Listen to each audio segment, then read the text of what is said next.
berpikir dulu waktu itu karena saya dikasih antibiotik nggak kuat, jadi saya sesak napas dan lain sebagainya. Iya. Tapi antibiotiknya diberhentikan. Nah, setelah saya mendapat sertifikat negatif, jadi lulus saya, Mas.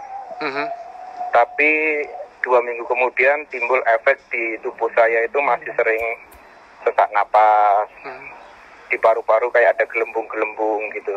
Nah, ketika saya periksa kan dokter bilang secara imunitas tidak ada lagi COVID di tubuh saya. Secara imunitas sudah tidak ada. Tetapi efek ke jaringan tubuh yang lain ini yang harus disembuhkan. Nah, itu nggak perlu perlu waktu cukup lama, Mas, 2 tahun. Saya harus menyembuhkan penyakit yang dirusak oleh COVID di tubuh saya ini. Oke. Gitu. Jadi teman-teman yang memang jangan meremehkan penyakit ini. Penyakit ini, kalaupun Anda nanti imunitasnya kuat, sepertinya sekarang Anda nggak merasa sakit, sekarang Anda merasa sehat-sehat saja, itu belum tentu apabila virus ini masuk ke tubuh Anda dan pada akhirnya merusak jaringan yang lain.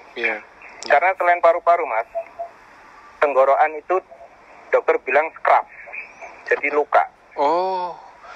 Gitu, karena kan kering ya. Iya. Nah, tenggorokan itu juga luka, itu scrap. Gitu. Nah, jadi new normal ini ya memang harus kita jalani. Ini sebuah virus yang harus berdampingan, tapi sebisa mungkin ya harus kita lawan dengan kedisiplinan kita. Cukup memprihatinkan. Makanya kalau saya dengar ada perawat yang sampai meninggal, rasanya anu banget, Mas. Berantes sekali rasanya. Saya nggak cuma lihat perawatnya, tapi janin yang umur 4 bulan itu loh, Pak. Ya. Karena ketika saya dirawat itu saya kan ngobrol sama perawat-perawat itu ya, mereka nggak pulang, gitu kan. Nggak bisa berinteraksi dengan istrinya dan suaminya secara normal, di rumah. Anak-anaknya. Nah, kemudian sampai mungkin harus meninggal dan lain sebagainya. Ini ayolah kita ini sebagai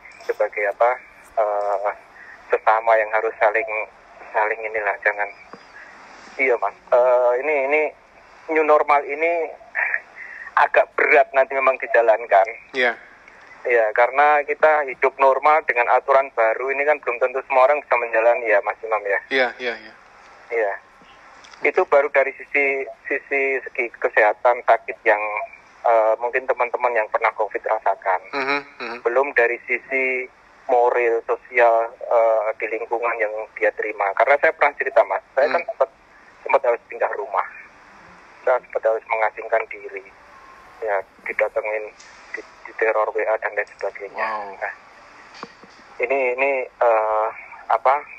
corona ini hampir merusak segala sendi sosial, sendi ekonomi, semuanya ini dibikin berantakan. Tapi ya memang kalau kita harus berdampingan, ya harus kuat-kuat aja. Ya, Mas Imam. Iya, setuju saya. Iya. Nah itu, jadi yang masih sehat, ojo sampai kena COVID, jangan sampai. Bener. Lorone itu, kalau saya bilang ya, mungkin memang benar kalau sakit kena corona tiba-tiba 2 hari meninggal, itu bisa terjadi.